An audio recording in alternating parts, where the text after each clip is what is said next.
Na videoaula passada, nós vimos como determinar a sombra de um ponto. A sombra que nós aprendemos a determinar na videoaula passada trata-se da sombra real de um ponto. Nesta videoaula, nós vamos introduzir o conceito de sombra virtual, que é extremamente importante e é tão fácil determinar quanto determinamos a sombra real de um ponto. Eu espero que tu tenhas praticado um pouquinho sobre como determinar a sombra real, pois, caso tenhas o feito, será ainda mais fácil tu determinares a sombra virtual. Nós temos aqui a ilustração tridimensional desse processo de criação de sombra. Temos todos aqueles elementos que tu já conheces. Refiro-me ao plano frontal de projeção, plano horizontal de projeção. Temos um ponto, temos o nosso raio luminoso que parte de uma distância no infinito, ok? Todos aqueles requisitos que nós consideramos quando falamos de sombra.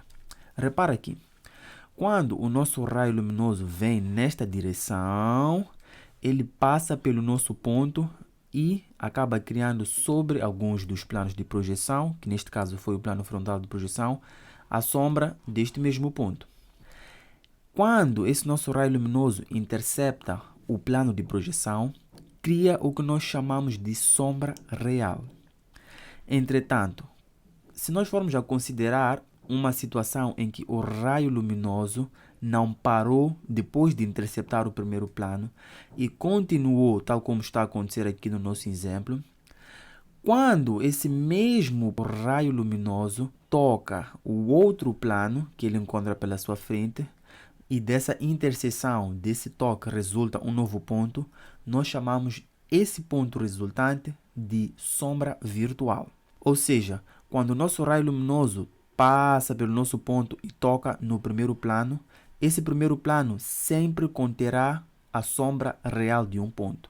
Os planos que vierem a seguir, caso existam, sempre conterão as sombras virtuais. Na maior parte dos casos, nós teremos somente um plano, então vamos lá manter as coisas simples. O primeiro plano que o nosso raio luminoso intercepta deixa a nossa sombra real.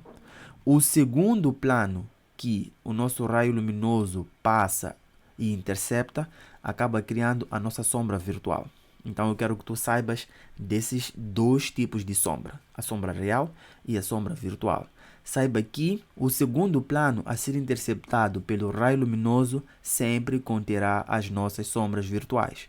O primeiro plano a ser interceptado pelos raios luminosos sempre conterá a nossa sombra real, ok?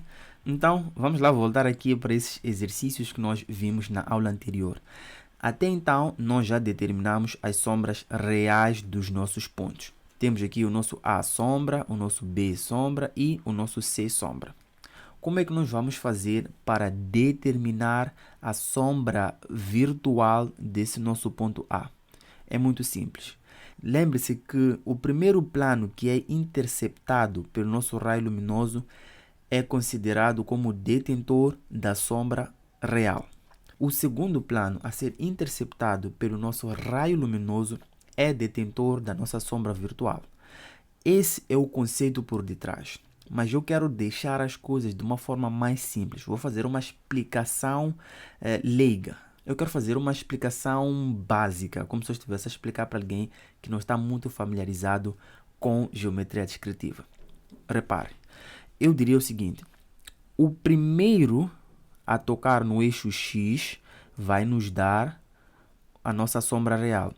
O segundo a tocar no eixo X vai nos dar a nossa sombra virtual, ok? Repare, neste caso, o nosso L afastamento tocou primeiro o eixo X, por isso criou o nosso A sombra no plano frontal de projeção.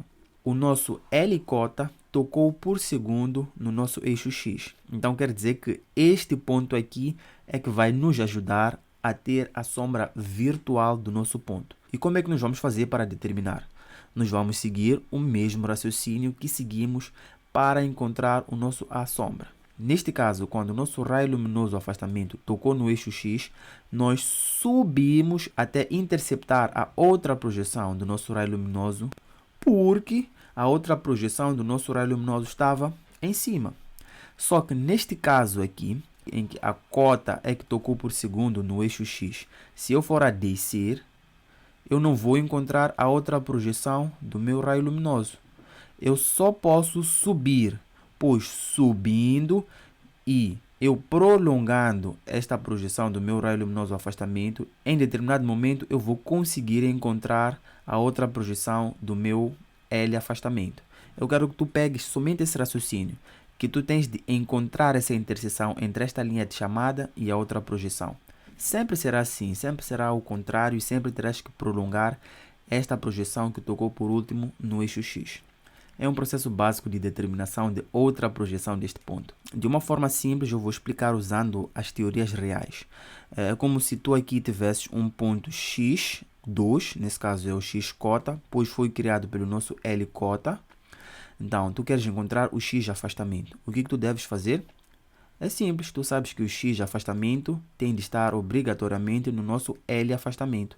Por isso, tu prolongas esse L afastamento e depois sobes uma linha de chamada para encontrar o teu X afastamento, que nesse caso tem um valor negativo, ok? É exatamente esse processo que nós vamos fazer para determinar a sombra virtual de qualquer ponto. Então, eu vou pegar na minha régua, vou prolongar o meu L afastamento e depois, onde o meu L cota tocou por segundo no eixo X, vou subir uma linha de chamada e vou marcar como A virtual 1, ok? Tão simples quanto isso. Com esses pequenos passos, nós já conseguimos determinar a sombra virtual do nosso ponto A. Vamos lá replicar o mesmo raciocínio para determinar a sombra virtual do nosso ponto B. Repare, neste caso, a nossa cota tocou primeiro no eixo X. Então, o nosso afastamento é que vai nos dar a sombra virtual do nosso ponto B. Então, eu já sei que vou ter que prolongar esse que tocou primeiro no eixo X. Então, vou preparar a minha régua, colocando nesta posição aqui.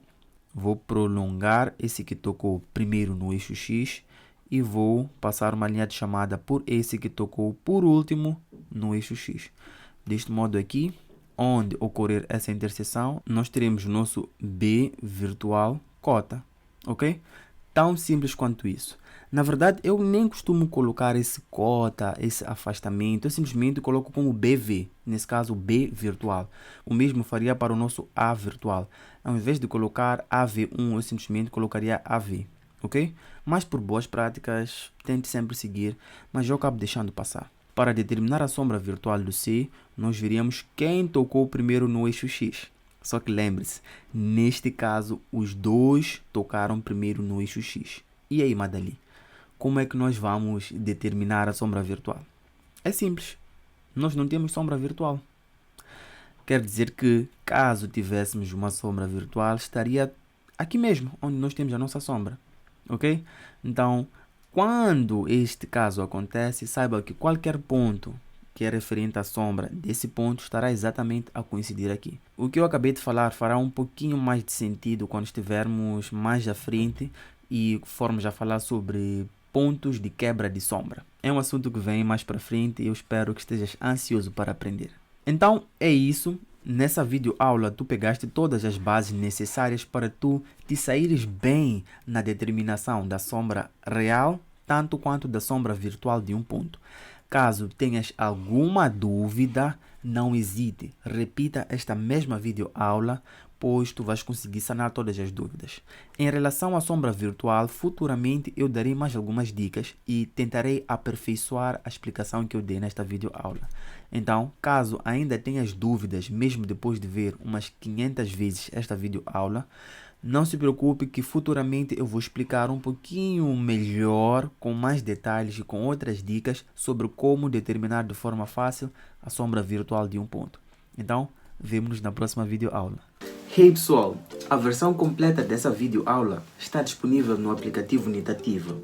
Baixe o aplicativo de forma gratuita para iOS ou para Android e desfrute dessa videoaula. Eu não sei por quanto tempo a videoaula estará disponível de forma gratuita.